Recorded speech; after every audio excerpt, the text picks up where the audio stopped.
끝장 탐구 깨친 자는 신을 의식하지 않는다. 인류의 대부분은 현실을 지배하는 자의 노예이며 천상의 관리자들의 노예이고 신들의 노예이다. 지성이 있는 모든 존재 중 최하위 계층이 인류이다. 그런데도 인간의 의식은 신의 경지를 뛰어넘는다. 우리가 가고자 하는 길은 인류의 지배자가 되는 것도 아니고 천상의 관리자 혹은 신이 되고자 함도 아니다. 우리가 가고자 하는 길은 신을 넘어서는 사유의 세계이다. 궁극엔 완전한 무에 이르는 길이지만 존재 시스템을 알지 못하면 언제나 노예일 수밖에 없기에 그 누구도 가보지 못한 차원의 문을 여는 것이다. 차원이라는 말은 표현상 필요하기에 차원이라는 말을 쓴 것이며 차원이란 본래 없는 것이지만 깨친 정도의 차이를 달리 표현할 적당한 말이 없기에 허는 수 없이 관념적 용어로 사용한 말이다. 깨친 자는 신을 의식하지 않는다. 신은 있어도 되고 없어도 되기에 관여하지 않는다. 이 부분이 인간에게 감춰진 놀라운 불성이다. 그러나 신을 몰라서 관여하지 않는 것과 알면서 관여하지 않는 것은 진도 9.9 정도의 지진이 일어나는 것만큼이나 차이가 크다. 신의 존재를 모르고 자신이 관여하지 않음은 시스템을 모르기에 불성에 의지하게 되어 해탈이라는 특정한 상태에 자신을 가두게 된다. 그런데 본인은 정작 해탈이 함정임을 전혀 눈치 못 챈다. 모든 것이 완벽하여 한치의 오차도 없는 이려에 갇힌 것이다.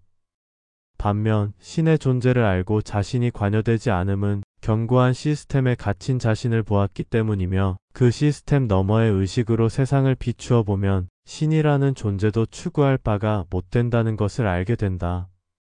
그 옛날 시다르타의 견해 또한 이러했을 것이다. 신은 있지만 있든지 없든지 상관없다는 것은 신이라고 하는 상대의 차원을 넘어섰기에 가능한 일이다. 마치 아이들의 병정놀이에 어른이 함께 놀자며 끼어들지 않는 것과 같다. 결국 신이 속한 세상도 욕계에 지나지 않는다. 문제는 존재 시스템을 창조의 시나리오에 따라 견고하게 유지 관리하는 자들이 신이라는 점이다. 따라서 인류는 척박한 환경에서도 생존 유지를 위하여 그나마 좀 더 나은 삶을 바라기에 미지의 존재들을 향하여 샤먼을 비롯한 무속행위를 시작한 것이다. 그러나 제사장들과 접촉한 대부분의 영혼은 신이 아니며 윤회에 들지 못하고 이 세상을 떠도는 영혼과의 콘택트다. 또한 불교를 제외한 거의 모든 종교는 자신과 집단의 복락을 위해서 신을 믿고 숭배하고 의지하며 따른다. 이들이야말로 시스템에 순종하는 존재에 최적화된 인류들이다. 깨침의 길을 안 간다면 신을 믿고 숭배하고 의지하며 따르는 것이 인간으로서는 험난한 세상을 살아가는 데 도움이 된다. 반면 불교는 교주인 시다르타 자체가 독자적이며 천상천하 유아독존이어서 신 그들의 우수한 능력을 인정은 하지만 사유의 세계에 있어서만큼은 신 그들보다 차원이 훨씬 높다고 생각하기에 신 그들과 관여되지 않는다. 마치 이웃집 금송아지에는 관심이 없는 것과 같다. 결국 자신의 의식 너머의 의식이 이 지구를 벗어나고 천상의 세계도 벗어나며 존재 시스템마저도 벗어난 곳까지 이르러서 자신의 처지를 내려다볼 수 있어야 한다. 그곳에 갇혀서 끝없이 윤회하는 노예인 자신이 보여야 한다. 윤회를 부정하는 것은 각자의 자유이지만 의식이 높아질수록 윤회는 뚜렷이 드러난다. 만약 수행자임에도 윤회가 아직도 안 보인다면 그는 수행자가 아니거나 잘못된 수행을 하고 있음이 분명하다. 설령 윤회가 있건 없건 상관없는 아라한의 상태일지라도 윤회를 정확히 한 번만 보게 되면 상관하지 않을 수 없게 된다. 그만큼 윤회의 확정성은 중요하기 때문이다.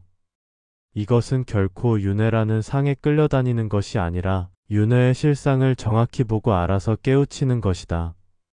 모든 문제의 시작과 끝은 자신이라고 하는 존재가 존재하기 때문이며 나아가 윤회하기 때문이다. 만약 죽었는데 윤회하지 않고 무에 이른다면 이보다 극적인 축복은 없을 것이다. 그러나 인류 대부분은 영원 불멸하여 끝없이 존재하기를 바란다. 소멸이 아닌 영원히 지속하여 불멸하고자 하는 마음은 신 그들이 인간의 DNA 유전자에 깊이 새겨둔 문신과 같다. 모든 존재하는 것은 때가 있으며 마침내 때에 이르면 언젠가 먼 미래에는 하나둘씩 모두 나처럼 소멸을 원할 것이다. 확신과 신념이 있다면 소멸에 대한 두려움은 들어설 자리가 없다. 그래서 인간으로 있을 때 괴로움을 깊이 관해야 한다.